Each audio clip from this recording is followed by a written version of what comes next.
So can you state your name for me? My name is Kimberly Fuhr.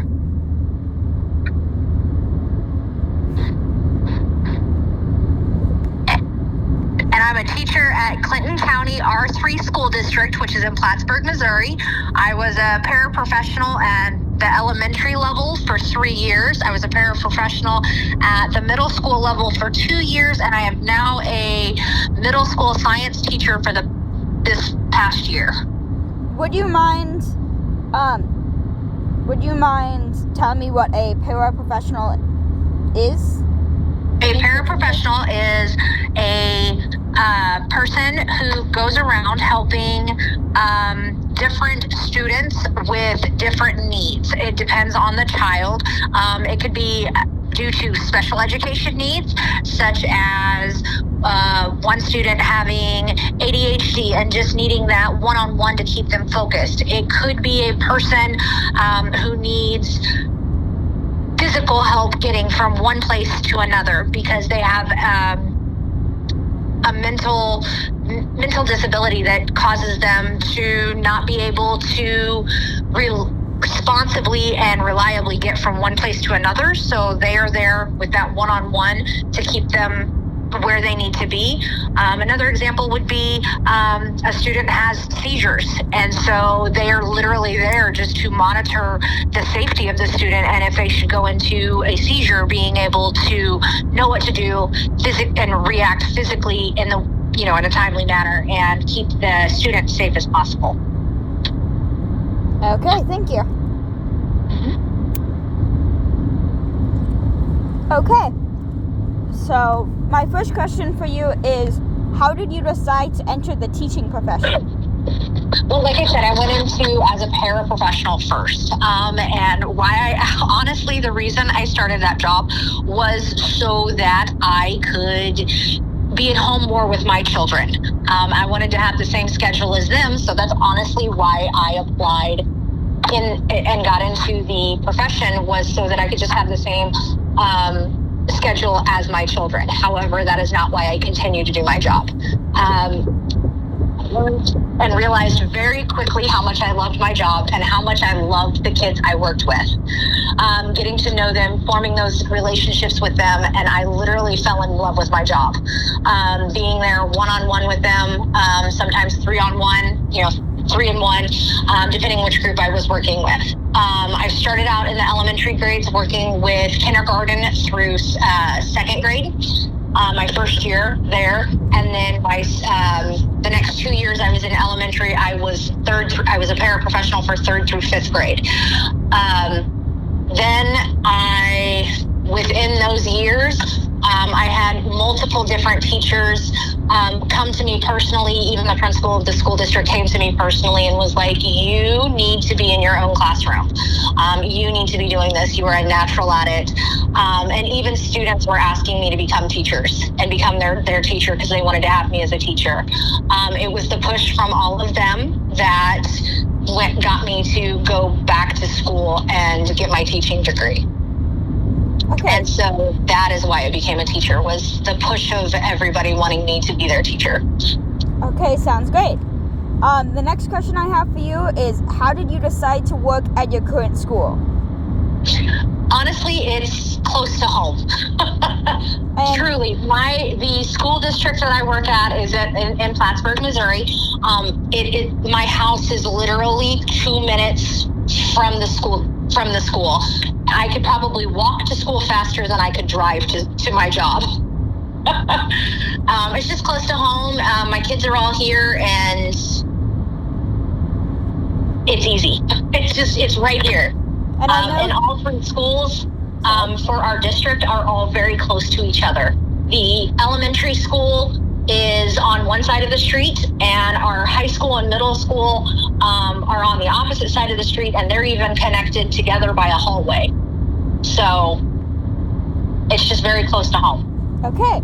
And also, what factors influenced your decision? I know you probably said some of them, but I would like to the biggest factor was, like I said, proximity and being close to home.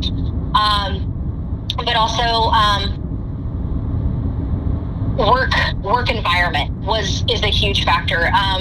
Part of me falling in love with my job not only is the kids that I work with, but the people I work with.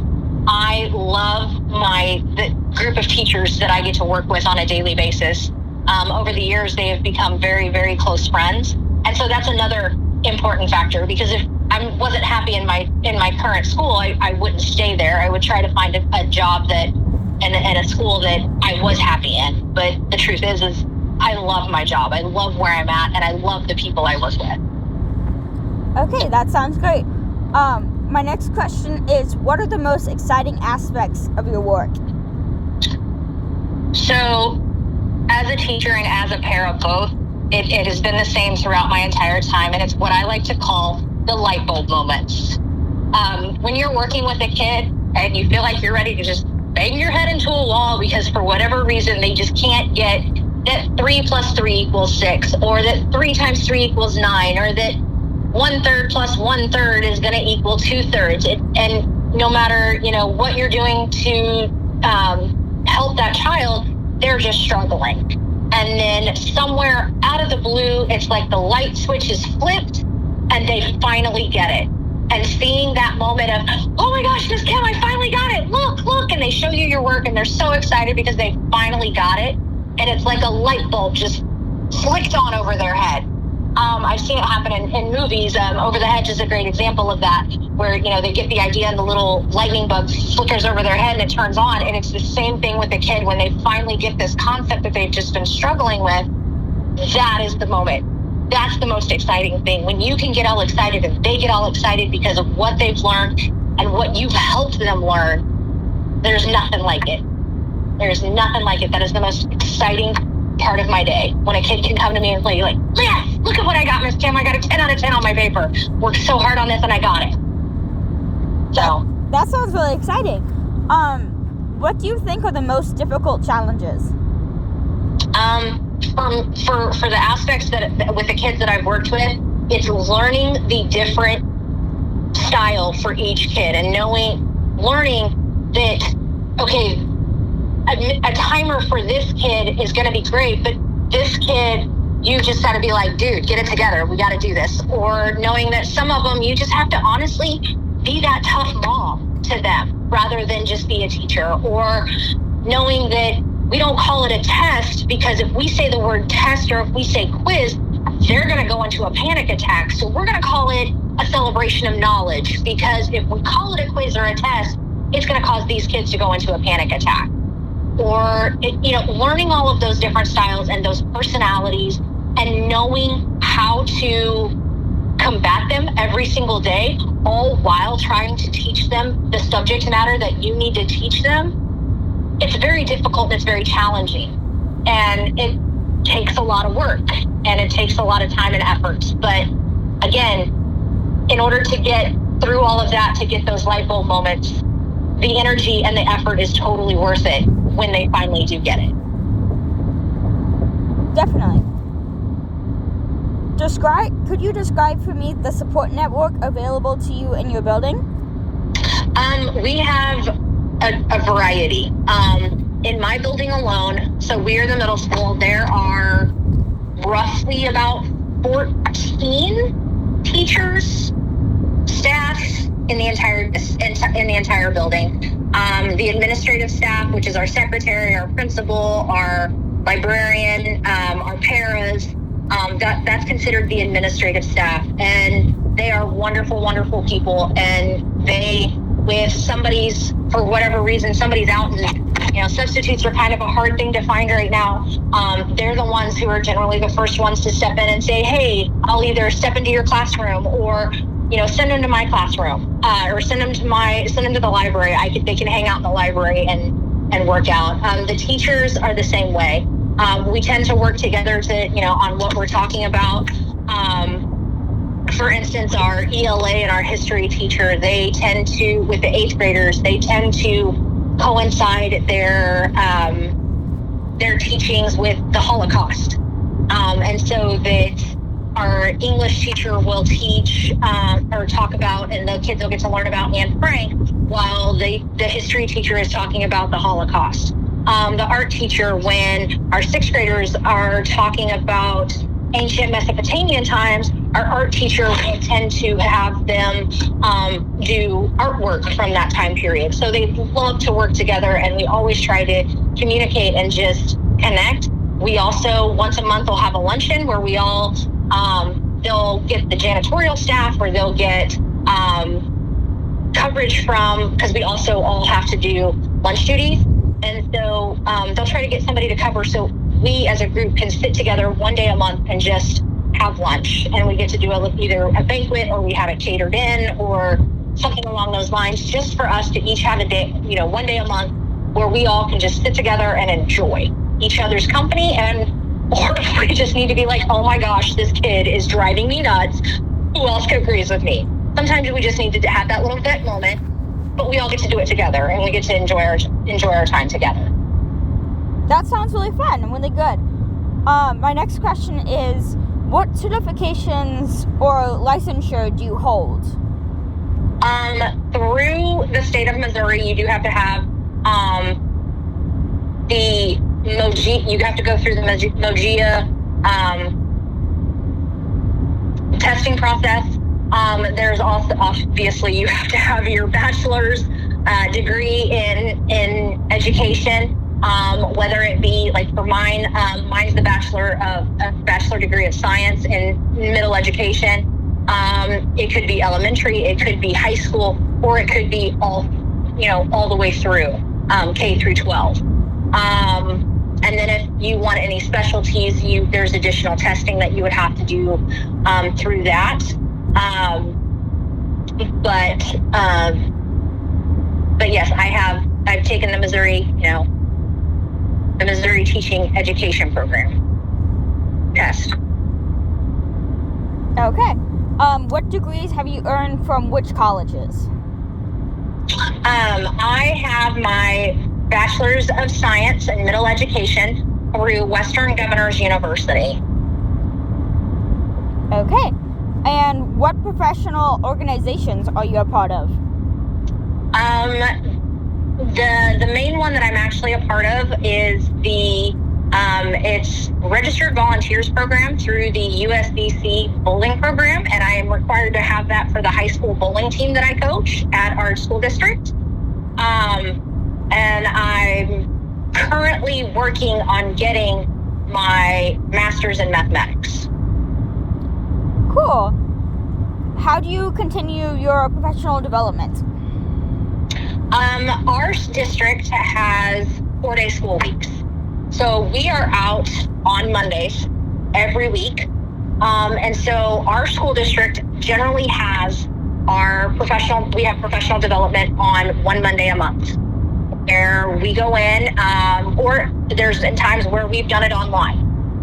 But we go in on Mondays and we do a particular professional development. If there's something our district feels we need to work on, then we will work on that.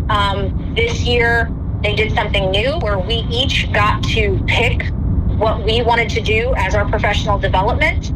And then we had to teach our professional development to the staff.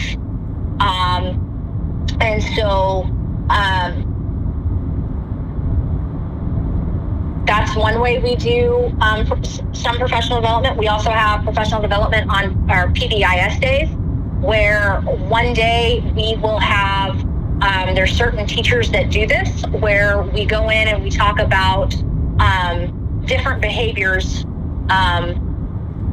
that we need to focus on as a district, and kind of what we're, as a building, and what we can do to help improve those behaviors. Like, say, for instance, if we have classes that are just uber talkative, or something along those lines, what can we do as a staff to help minimize that distraction and help to where we can push the learning even more, to where we can get that behavior under control. Okay. And how do you define success? The way I would define success is by never giving up. You don't necessarily have to complete your intended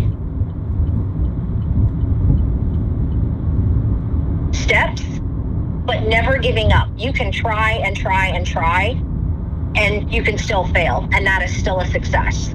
As long as you don't go, nope, I can't do this, and walk away. Never giving up. Show your grit, show that you can do it, and show that you're trying to do it. By doing what you can to reach that goal, that is success. And if you do reach that goal, that's even better. But there are some times where, unfortunately, no matter how much you try, you can't always reach that goal, but you're never giving up, but you're still trying for that goal no matter what. That's success. Okay, that sounds great. My next question is, what advice would you give to future teachers? The best advice I can give is to make a connection with the students.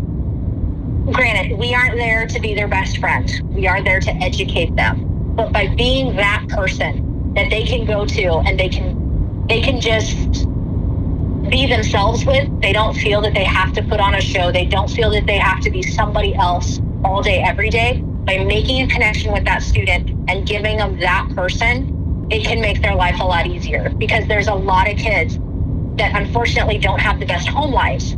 And so by being that person and making that connection with those kids, it lets them know that they have a safe person in their life, even if you are that only safe person. And by being that, you're making their lives a lot better, even if it's not because you're giving them the best education. You're giving them that ability to be the best selves, the best person that they can be in that moment. So just being able to make that connection and give that kid that safe person. That sounds like great advice.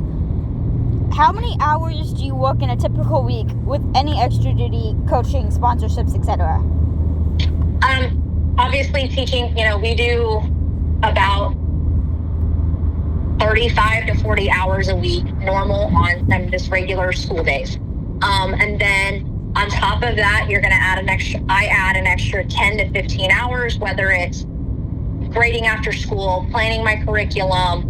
I do coach. Like I said earlier, I coach high school bowling team. I ride a bus one day a week where I get to connect. It's another way for me to connect with some of the kids, but I ride a bus in the afternoon on some days. There's also a few clubs that I help out with as well. So there's an extra 10, 15 give or so hours that I put in every week on top of my 40 hours a week. And do you have a second job during the school year or in the summer? No, I do not. Okay. What other roles do you hold in your building beyond your teaching capacity, like coaching, sponsoring, or committee membership, etc.? As I said earlier, I do coach the high school bowling team. I'm also one of the sponsors in our homework room that we offer 3 days a week. One of the days I do that after school, where the kids can come in and get additional help with homework, or some of them just want a place to come and sit and read. So they, some will just come in and read a book. Some will play on their Chromebooks, because we are a district that's lucky enough to have one-on-one technology. So each of our students have a Chromebook. So some will come and they just ask if they can just sit and play on their Chromebooks, because they need that hour to just sit there and have their me time. So I do that, like I said, 1 day a week. Also 1 day a week I do chess club, where I'll sit and sponsor the chess club. Kids will come in and play strategic. It's not really chess club, it's just strategic board games. So you have Othello, chess, checkers, tic-tac-toe, sequence. Excuse me, I'm so sorry. Some different random strategic games, cards and things like that. And the kids just get to have fun. We're currently in the process of doing a chess bracket, where kind of like the March Madness brackets, but with chess. And the kids are loving it. They are having so much fun with this. As I said, I also ride one of the buses 1 day a week to help we have a few kids who need help getting on and off buses. And so one of our duties is that we ride the bus. Makes sense. Okay. My next question is, what do you wish you would have known as a pre-service teacher that you did not? I'm going to answer this as if I was from now to before I was even a para. That's right. I wish I knew before getting into the job that I would tell kids to tie the amount of times I would tell kids to tie their shoes.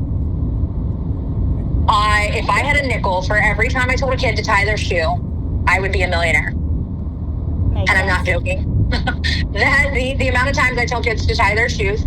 Also, something that I really wish I would have known beforehand is the amount of heartbreak that I deal with.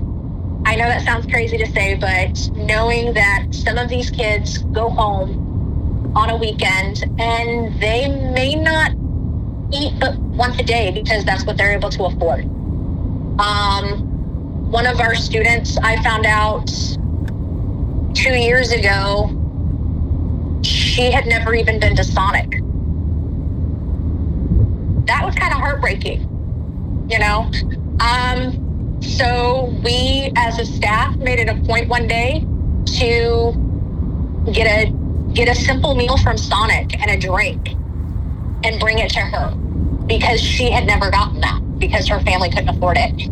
So the amount of heartbreak that I was going to deal with and knowing that there's no way that I can change that for them, no matter what I do. And for some of the kids, it's their histories.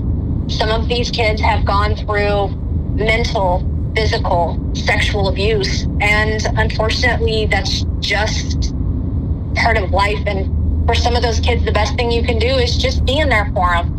But knowing that I can't change their history, that knowing that I can't take away that pain for them is really hard sometimes. But also, something else I wish I'd known is that how much I love my job. Because had I known how much I love my job, I would have made the change a lot sooner, and I wouldn't have taken so long to get into this profession.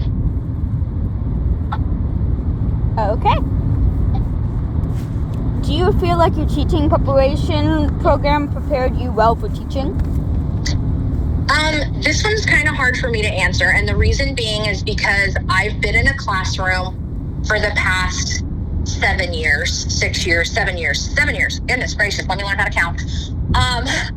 Being in the classroom for the last 7 years, it's kind of hard for me to say if my program really would have prepared me for the classroom because I felt I had so much preparation from being a para. And I was a para before I even started my education program.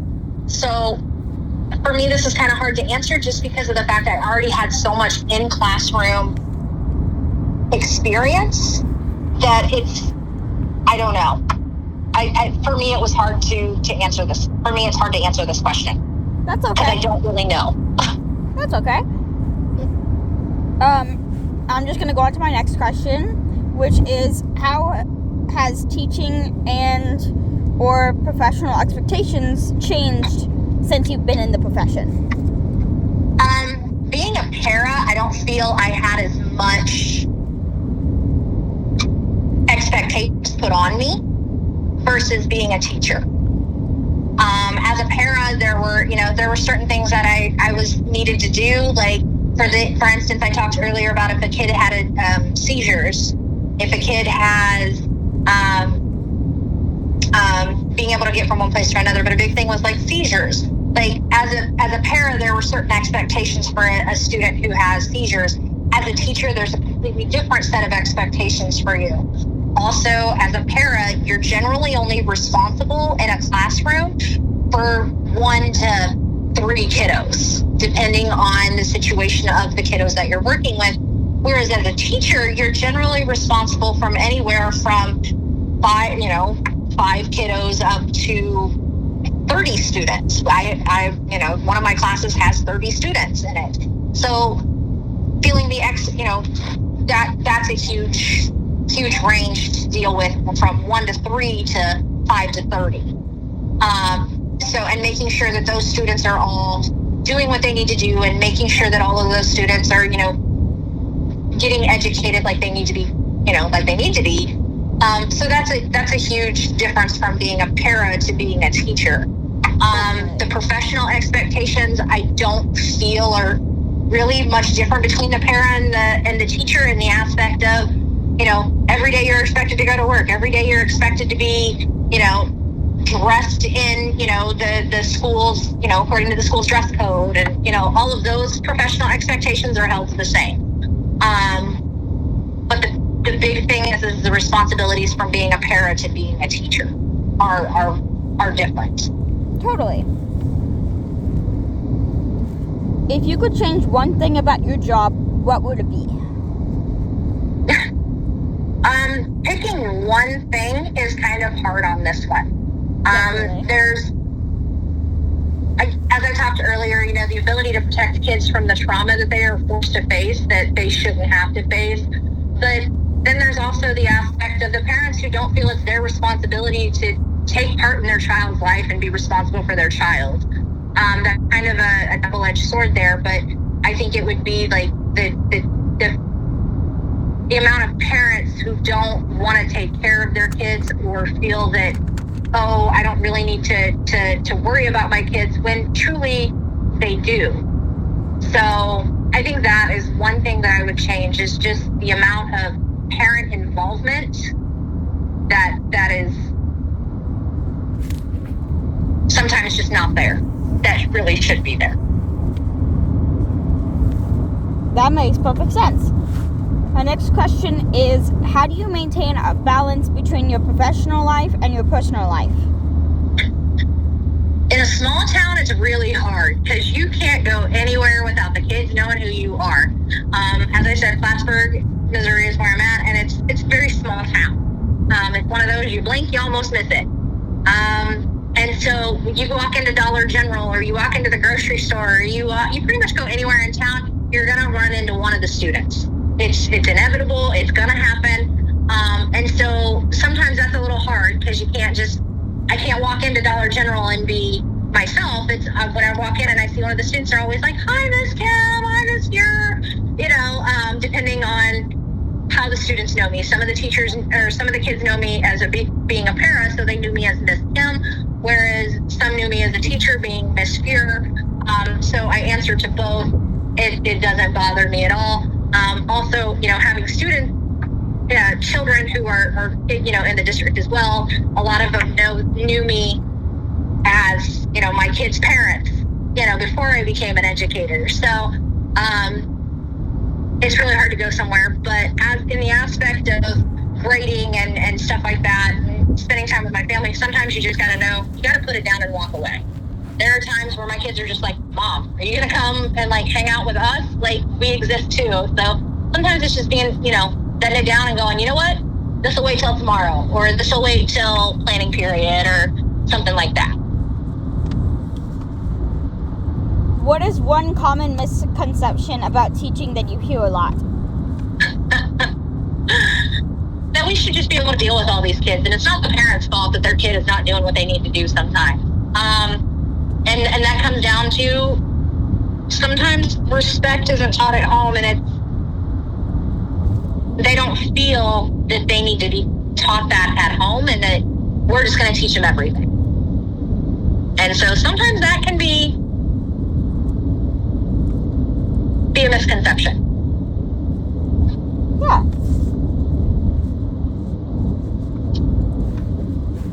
This is my second to last question.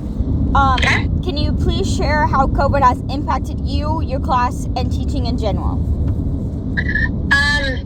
The one thing I noticed in our district is that when we went into the big COVID shutdown, what was that, 3 years ago?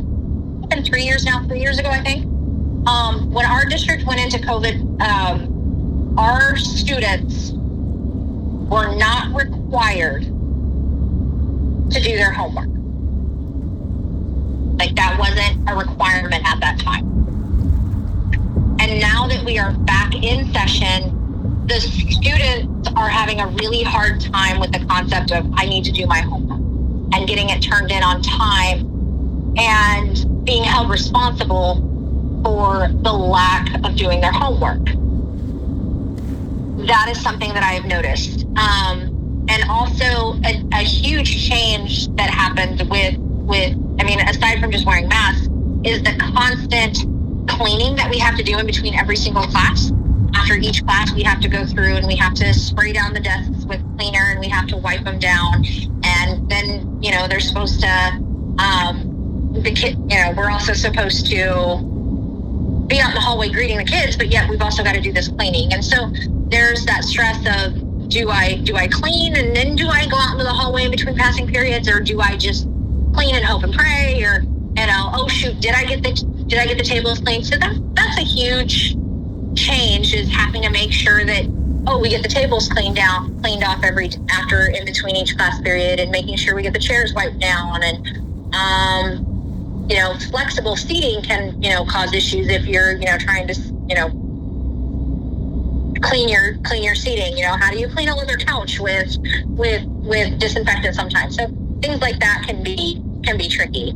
I don't have a leather couch in my classroom. One of my coworkers who teaches ELA, she does, because in a science lab you can't exactly have a leather couch. But that's one of the complaints one of my coworkers has, is she's like, how am I supposed to disinfect this leather couch and this cloth futon, things like that. So that's a huge change. But I think the biggest one is the lack of responsibility of the kids doing their homework. Totally. And then my last question is there anything else that you'd like to add?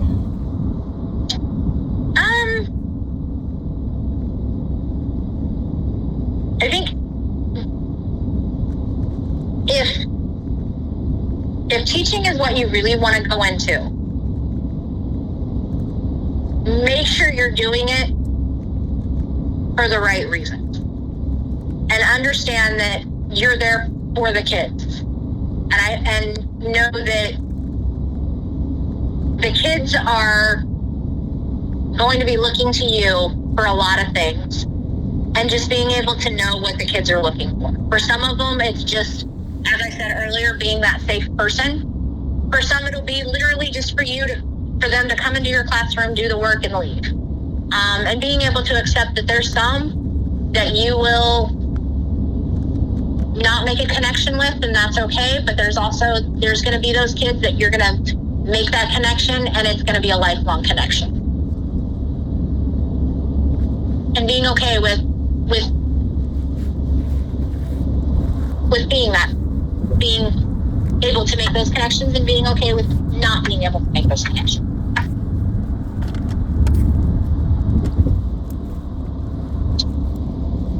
I think that would be it.